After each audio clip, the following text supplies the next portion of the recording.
राम राम बहन भाइयों माताओं, ज्ञान का निनाटन में आप सबका स्वागत है।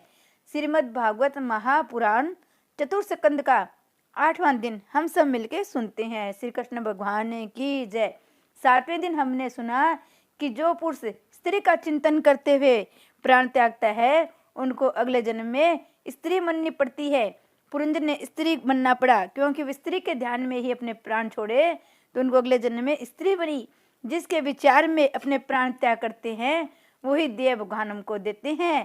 तो हमेशा भगवान का स्मरण करते हुए अपने देह का त्याग करो तो भगवान के पास जाओगे।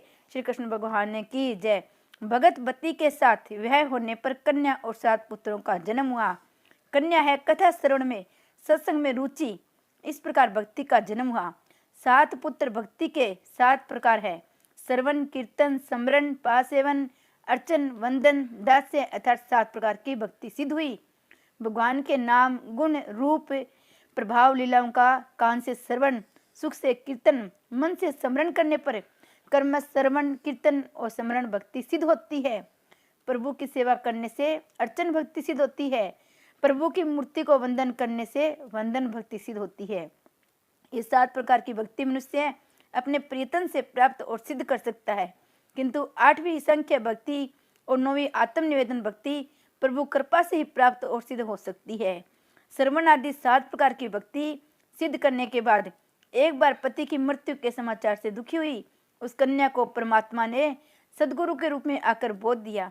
भक्ति के 7 प्रकार सिद्ध होने पर परमात्मा संख्या का दान करते हैं, आत्म निवेदन का दान करते हैं। अर्थात जिस मित्र को, जिस अविज्ञात को ये जीव माया के कारण भूल गया था वही सदगुरु के रूप में आया। इसका अर्थ यह है कि अविज्ञात के रूप से परमात्मा ने वहां आकर ब्रह्म विद्या का उपदेश दिया कि तू मुझे छोड़कर मुझसे दूर हुआ और 9 द्वार वाली नगरी में रहने लग गया, तब से दुखी हो रहा है। तू अपने स्वरूप को पहचान। लौकिक सुख में मनुष्य इतना तो फंसा हुआ रहता है कि वह अपने आत्म स्वरूप का विचार नहीं करता। तत्त्वमसी, तू मेरा मित्र है, मेरा अंश है, मेरा स्वरूप है। तू स्त्री पुरुष नहीं है, तू मेरी ओर देख। पुरंजन प्रभु के सम्मुख हुआ, जीव और ब्रह्मा का मिलन हुआ। जीव कर्तार्थ हुए। तू पुरंजन राजा है। तू कई बार स्त्री बना और कई बार पुरुष, फिर भी तुझे तृप्ति नहीं हुई। अब भी जगत में कब और कितना भटकता फिरना है। परमात्मा का आश्रय लेकर उसका चिंतन करते हुए उसके स्वरूप में लीन होना तो कर्तार्थ हो जाएगा। भगत माल में अमरदास जी की एक कथा है। एक बार अमरदास जी ने अपनी माता से पूछा, माता मैं तेरे विवाह के समय कहाँ था? तो माता ने कहा, बेटा मेरे विवाह के पश्चात तेरा जन्म हुआ है।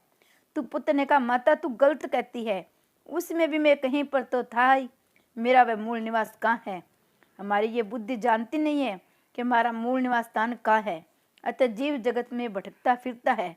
नारद जी ने प्राचीन भरी राजा के पुरंजन का आख्यान कर सुनाया। विषयों में जीव ऐसा फंसा हुआ है कि वह सोचता तक नहीं है कि वह कौन है। फिर यह परमात्मा को तो पहचानने कैसे सकेगा? अपने को जो नहीं पहचानने पाता है वह भगवान को कैसे पहचान सकता है?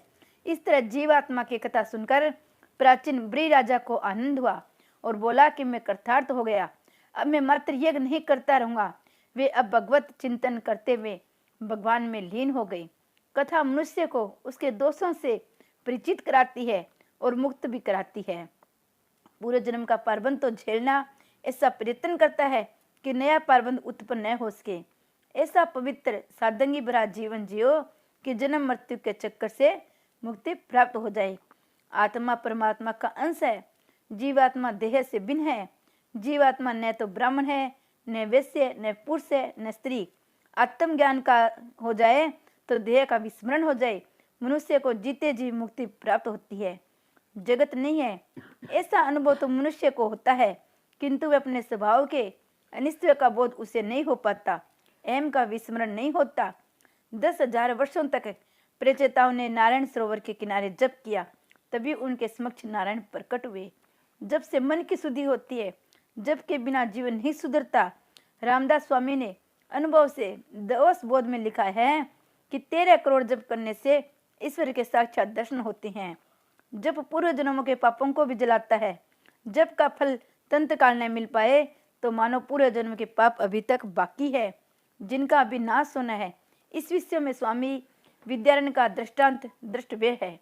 स्वामी विद्यारण्य बड़े गरीब व्यक्ति थे। अर्थ प्राप्ति के हेतु उन्होंने गायत्री मंत्र के 24 पुष्चरण किए, किंतु अर्थ प्राप्ति न हो सकी। अतः उन्होंने थक हार कर संन्यास ले लिया। उसमें उन्होंने माता गायत्री के दर्शन हुए। माता जी ने कहा, मैं तुझ पर प्रसन्न हुई, जो चाहे सो मांग ले। स्वामी विद्यारण्य ने कहा, माता जी, जब आवश्यकता थी तब आप आई नहीं, अब तो आपकी आवश्यकता ही क्या है? हाँ, इतना बताइए, उसमें आप क्यों प्रसन्न नहीं हुई थी? माता ने कहा, जरा पीछे मुड़कर तो देख। स्वामी ने पीछे देखा तो वहाँ 24 पर्वत जल रहे थे। उन्होंने माता जी से पूछा, ये क्या कौतुक है? गायत्री माता ने कहा, ये तो तेरे पूरे जन्मों के पाप हैं, जो तेरी तपस्या से जल रहे हैं। 24 पर्वतों के समान महान तेरे पापों के क्षय होने पर मैं सिंगरी आ गई। जब तक पापों का क्षय नहीं होता, जीव की शुद्धि नहीं हो पाती, तब तक मेरे दर्शन नहीं हो सकते। विद्यारण्य ने कहा, माता जी, मैं अब शुद्ध हूँ, अब मुझे कुछ भी मांगना नहीं है। और आगे जाकर उन्होंने पंचदशी नाम का वेदांत का उत्तम ग्रंथ लिखा। भगवान नारायण ने प्रचेताओं के दर्शन करके आज्ञा दी कि तुम वह करो। वह करना पाप नहीं है। गृहस्थाश्रम भक्ति में बांधक नहीं, साधक है। 1-2 संतान होने के बाद संयम का पालन करो। ये जीवात्मा कई जन्मों से काम वासना भोग रहा है। वह करने के काम सुख की सूक्ष्म वासना दूर होती है। ईश्वर की माया 2 तरह से जीव को मारती है, वहता भी पछताता है और अवहता भी। गृहस्थाश्रम का वातावरण ऐसा होता है कि विषमता करनी जरूरी पड़ती है। भगवान ने कहा है, रोज 3 घंटे नियम पूर्वक मेरी सेवा स्मरण करोगे तो मैं तुम्हें पाप करने से रोकूंगा और रक्षा भी करूंगा। एक साथ 3 घंटे भगवत स्मरण करने वाले को भगवान पाप करने से रोक लेते हैं। पाप करते समय मन को कुछ खट्टा सा लगे तो मान लो कि प्रभु की साधारण कृपा हुई है। पाप करने की आदत छूट जाए तो समझो प्रभु की पूर्ण कृपा हुई है। पाप न करना भी महान पुण्य है। पाप की माता है ममता और पिता है लोभ, उनका अवश्य त्याग करो। प्रभु सेवा जगत सेवा है। प्रभु सेवा के बिना देश सेवा सफल नहीं होती। अतः रघुनाथ की कृपा प्राप्त करने का हमेशा प्रयत्न करो। जितने तारे गगन में उतने स्त्रु होए, जापे कृपा रघुनाथ की बाण बांका होए। कोई कार्य भी बुद्धि और शक्ति के बिना नहीं हो सकता। बुद्धि तथा शक्ति ईश्वर की आराधना किए बिना प्राप्त नहीं हो सकती। केवल परोपकार से ईश्वर की प्राप्ति नहीं होती। परोपकार कई बार ईश्वर की प्राप्ति में बांधक होती है। भरत मुनि को इस बात का बड़ा अच्छा अनुभव हुआ था। काम का अर्थ है घंटा, प्रेर करता है 3 घंटे। मनुष्य को चाहिए कम से कम 3 घंटे वह प्रतिदिन जप स्मरण करे। भगवान तुमसे संपत्ति नहीं, समय मांगते हैं। उन्हें समय देना ही चाहिए। दुख का कारण मनुष्य का अपना संभाव है। संभाव को सुधारना बड़ा टेढ़ा काम है। तीर्थ स्नान से, विष्णु योग से करने से संभाव नहीं सुधरता। परमात्मा के ध्यान से, जप करने से संभाव सुधरता है। अनेक जन्मों से ये जीव पाप करता आया है। पाप करने की संभाव भगवान के जप से, भगवान की कृपा होने से ही छूटता है। गृहस्थ को प्रचेताओं की कथा द्वारा बोध दिया गया। भगवान कहते हैं, तुम मेरे लिए 3 घंटे खर्च करो, मैं 21 घंटे तुम्हारी निगरानी करूंगा। हे जीव, मैं तुझे पाप से रोकूंगा। जो मनुष्य भगवत दर्पण बुद्धि से कर्म करता है, जिसका समय मेरी कथा वार्ता में अतीत होता है, उसके लिए गृहस्थाश्रम होने पर भी घर बंधन का कारण नहीं होता। वह संसार में नहीं फंसता। ये संसार उसे नहीं फंसा सकता। अन्यथा गृहस्थ आश्रम में कामाशक्ति और अर्थाशक्ति बढ़ती है। सभी को पूर्व के पारबंध कर्मानुसार ही संति और संपत्ति मिलती है। अतः उसका हर्ष शोक मनाना नहीं चाहिए। उसकी चिंता छोड़कर भगवान के भजन में लग जाओ। मन के शुद्ध होने पर जानो भगवान की कृपा हुई है। अन्यथा मनुष्य की वर्ती तो अहरन व लोहे का टुकड़ा जिस पर रखकर लोहार लोहे का घन चलाता है, चोरी और सुई का दान करने की होती है। ऐसी वर्ती छोड़नी चाहिए। समोलोष्टकसन अर्थात मिट्टी, पत्थर और कांचन को एक समान मानने की दृष्टि प्राप्त करनी चाहिए। रांका बांका जैसा वैराग्य होना चाहिए। रांका और बांका नामक पति पत्नी कहे जा रहे थे। रांका आगे था और बांका पीछे। रास्ते में रांका ने देखा कि एक श्रवण हार पड़ा हुआ है। उसने सोचा हार को देखकर बांका की दृष्टि मति भ्रष्ट हो जाएगी, तो वह उस हार को धूल से ढकने लगा। उसे ऐसा करते देखकर बांका ने पूछा, तुम ये धूल क्यों इकट्ठी कर रहे हो? रंका ने कहा, वैसे तो कोई बात नहीं है, किंतु बांका ने जब सच्ची बात जानी तो उसने कहा, धूल की धूल से क्यों ढक रहे हो? क्या अभी तक तुम्हारी दृष्टि से श्रवण और धूल दो भिन्न भिन्न वस्तुएं हैं? ऐसी भावना तुम्हारे मन में कैसी रह गई? तो रंका ने कहा, तू तो मुझसे भी आगे बढ़ गई। तेरा वैराग्य तो बांका है और पत्नी का नाम ही बांका पड़ गया। संतों के मन में धूल और श्रवण एक समान होते हैं। ऐसा ही आसक्ति भाव होना चाहिए कि वे सत्कर्मों को, पुण्यों को भूल जाओ। पुण्य का अहंकार अच्छी बात नहीं है। इस अहंकार के किए गए बिना चित्त शुद्धि संख्या नहीं है। पुण्य को भूल जाओ, किंतु किए हुए पाप को सदा याद रखो। महाभारत में वर्णित राजा यति का उदाहरण दृष्ट द्रव्य है। अपने किए हुए पुण्यों के बल से राजा यति से शरीर स्वर्ग में गए। उन्होंने इंद्रासन पर बैठना चाहा। इंद्र भयभीत होकर बृहस्पति के पास गए। सारी परिस्थितियां बताकर मार्गदर्शन मांगा।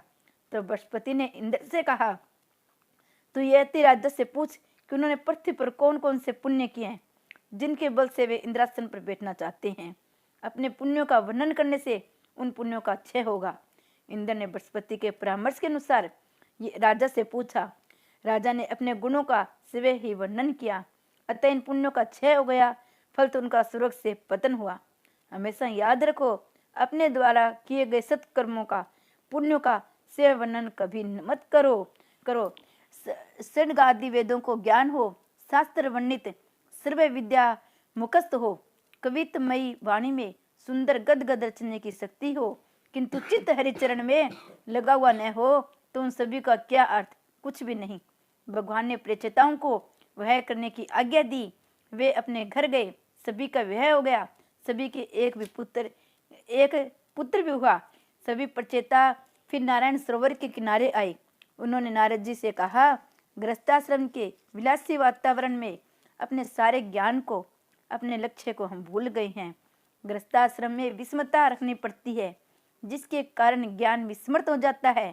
शिव जी ने और भगवान नारायण ने हमको उपदेश दिया था, वह भी हम भूल चुके। आप हमें फिर से उपदेश दीजिए। सारे जगत का कोई कभी खुश नहीं कर सकता। जगत को प्रश्न करना बड़ा कठिन है। एक बार कोई पिता पुत्र एक घोड़े पर लेकर जा रहे थे। पुत्र ने पिता से कहा, तुम घोड़े पर बैठ जाओ, मैं चलता रहूंगा। पिता घोड़े पर सवार हो गया। रास्ते में कुछ लोगों ने कहा, ये पिता कितना निर्दयी है, स्वयं घोड़े पर बैठा है, छोटे से पुत्र को धूप में चला रहा है। ये सुनकर पिता चलने लगा। उसने पुत्र को घोड़े पर बिठा दिया। आगे रास्ते में फिर कुछ लोग मिले, जिन्होंने कहा, ये पुत्र कितना निर्लज्ज है, जवान होकर भी घोड़े पर सवार है, बूढ़े बाप को पैदल चला रहा है। इनकी बात सुनकर पिता पुत्र दोनों घोड़े पर सवार हो गए। रास्ते में फिर कुछ आदमियों ने देखा, कितनी निर्दयी है ये लोग, दोनों भैंसे जैसे हैं, छोटे से घोड़े पर सवार है, इनके भाट से बेचारा घोड़ा दब जाएगा। इनकी बात सुनी तो पिता पुत्र दोनों पैदल चलने लगे। रास्ते में आगे फिर कुछ लोगों ने सुनाया, कितने मूर्ख है ये लोग, साथ में घोड़ा है फिर भी पैदल चल रहे हैं। एक बैठा तो भी टोका, दो बैठे तो भी टोका, निंदा की। दोनों पैदल चले तो भी जली कटी सुनानी पड़ी। जगत में कैसा व्यवहार रखे, कैसा वर्ताव रखे, इस समझ में नहीं आता। किंतु परमात्मा को प्रश्न करना कितना कठिन नहीं है। जो परमात्मा को प्रश्न कर सकता है, वह जगत को भी प्रश्न कर सकता है, क्योंकि भगवान ही जगत के उपादान कारण है। रामचंद्र जी कुटिल के साथ भी सरल व्यवहार करते थे, किंतु कृष्ण सरल के साथ सरल और कुटिल के साथ कुटिल व्यवहार करते थे। यह है इन दोनों के अवतारों की भिन्नता। जगत को तो रामचंद्र जी भी प्रश्न न कर सके थे, तो सामान्य मनुष्य तो कर ही क्या सकता है। समाज को राजा नहीं, संत सुधार सकता है। रामदास स्वामी मन को उपदेश देते हैं, बहुहिडता संख्या होनार नहीं। इसलिए जगत को खुश रखने की वृत्ति और इच्छा छोड़कर ईश्वर को ही प्रसन्न करने का प्रयत्न करो। प्रभु को प्रसन्न करने से 3 मार्ग नारद जी ने चौथे संगंध में बताया है। जीव मात्रा के प्रति दया, जो कुछ भी मिले उसे संतुष्टि, सभी इंद्रियों का संयम, इन 3 उपायों से परमात्मा शीघ्र प्रसन्न होते हैं। इन बातों का कार्यान्वित करने वाले पर भगवान हमेशा कृपा करते हैं। सभी इंद्रियों को संयमित करो, विषयों में उनको रमने न दो। संयम के बिना जीवन सरल नहीं हो सकता। विष को खाने से ही मनुष्य मरता है, उसके चिंतन से नहीं। किंतु उपभोग न करते हुए विषयों के चिंतन मात्र से मनुष्य मरता है, अर्थात विषय भी बुरे हैं, उनका विष मत त्याग करो। विदुर जी ने कहा है, मैंने सुना कि उसके मुझे चिंतन करना है, मैं ईश्वर में विभिन्न हो गया हूँ, मैं ही पुरंदर हूँ, ऐसा सोचकर कथा का बार बार चिंतन करो। मैत्रेय जी ने विदुर जी को यह कथा सुनाई, विदुर जी को मुक्ति मिली। प्रेचिताओं की कथा वक्ता और श्रोताओं को पाप जलाती है। श्री कृष्ण भगवान की जय। आज हमने चौथा स्कंद पूर्ण किया, 5वां स्कंद कल से शुरू करेंगे। श्री कृष्ण भगवान की जय। हरे राम राम राम हरे हरे, हरे कृष्ण कृष्ण कृष्ण हरे हरे।